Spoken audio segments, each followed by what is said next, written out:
સુરત જિલ્લા ઓલપાડના પરા વિસ્તારમાં 25 જાન્યુઆરીની રાત્રે અંજાર મલેકની ઘાતકી હત્યા કરી આરોપી ફરાર થયા હતા, જેના સીસીટીવી પણ સામે આવ્યા હતા.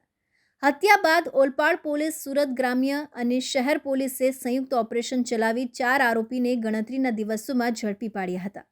પકડાયેલા આરોપીની પૂછપરછમાં હત્યાનું કારણ જમીન અને પૈસાની લેતી દેતી હોવાનું બહાર આવ્યું હતું. પોલીસે 4 આરોપીને ઝડપી પાડ્યા, જેમાં એક બાળ આરોપી હોવાનું બહાર આવ્યું હતું, જેને ગુરુ માન્યાએ જ હત્યારો નીકળ્યો. સુરત ગ્રામ્ય એલસીબીની પોલીસે 3 યુવાનોને મોઢા પર બુકાની બાંધી લાવી રહી છે. એ રીડા હત્યારા છે. આ 3 હત્યારાએ મળી ઓલપાડના પરા વિસ્તારમાં અંજાર શેખ નામના યુવકની તેની જ સોસાયટીમાં ઘાતકી હત્યા કરવામાં આવી હતી. મૃતકે હત્યારાને પોતાની સોસાયટીમાં આશરો આપ્યો હતો. આરોપી મૃતકના ઘરની બાજુમાં એક સપ્તાહથી રહેતા હતા અને 25 જાન્યુઆરીની રાત્રે સમય મળતા અંજાર શેખની ઘાતકી હત્યા કરી 2 એક્ટિવા પર ફરાર થઈ ગયા હતા, જેના સીસીટીવી ફૂટેજ પણ સામે આવ્યા હતા. મુખ્ય આરોપી જે વોન્ટેડ છે, ઇસ્માઇલ ઉર્ફ ઇસ્માઇલ ઘોડાવાલા અહેમદ શેખ અને મૃતક અંજાર અલી હૈદર અલી મલેક સાથે જમીન લેવેચનો ભાગીદારીનો ધંધો કરતા હતા અને મૃતક હત્યારાને ગુરુ માનતા હતા.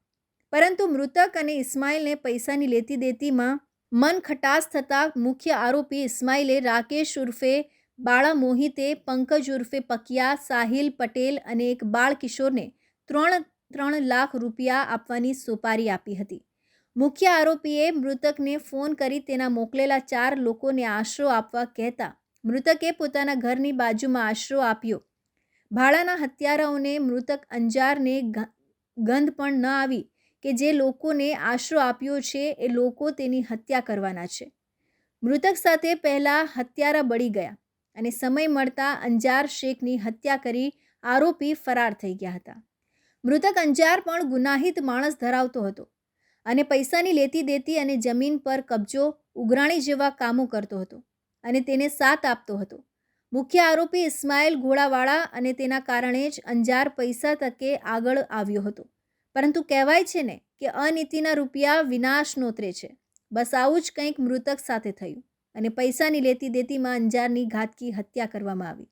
અંજારની હત્યા બાદ આરોપી 4 પકડાયા છે અને મુખ્ય વોન્ટેડ આરોપી ઇસ્માઇલ પણ ગમે ત્યારે ઝડપાઈ જશે. પણ સૌથી વધુ નુકસાન મૃતકના પરિવારને થયું છે, કેમ કે 2 બાળકોનો મૃતક પિતા હતો, જેના માથા પરથી પિતાનો હાથ હવે ઉઠી ગયો છે. हाल तो वॉन्टेड आरोपी ने पकड़वा पुलिस आकाश पाताल एक करी रही है.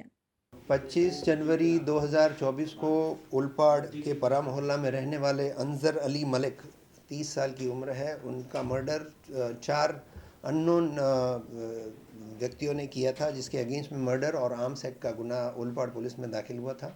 इस गुना की सीरियसनेस को देखते हुए सूरत रूरल पुलिस ने टेक्निकल और नॉन टेक्निकल सोर्सेज से एक्यूज़ के प्रोफेशनल और फैमिली बैकग्राउंड का जायज़ा लेते हुए सब इंट इकट्ठा की और सूरत सिटी क्राइम ब्रांच को भी इस विषय में रिक्वेस्ट की गई. तो उनकी टीम और सूरत रूरल क्राइम ब्रांच एसओजी सब टीमें 25 जनवरी रात से ही कार्यरत थी और इस गुना को अंजाम देने वाले राकेश उर्फे बाला, पंकज सेंधिया, इनको महाराष्ट्र के भूसावल से सूरत रूरल क्राइम ब्रांच और सूरत सिटी क्राइम ब्रांच ने अरेस्ट किया है.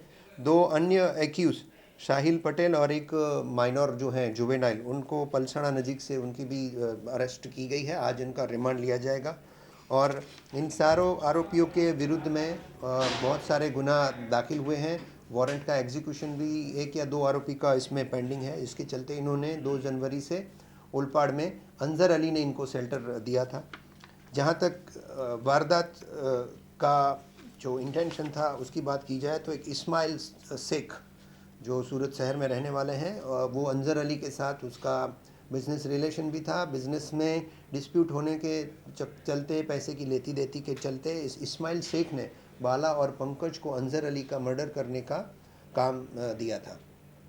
तो इस तरह से अभी इस्माइल शेख इसमें मास्टरमाइंड है जो वांटेड है.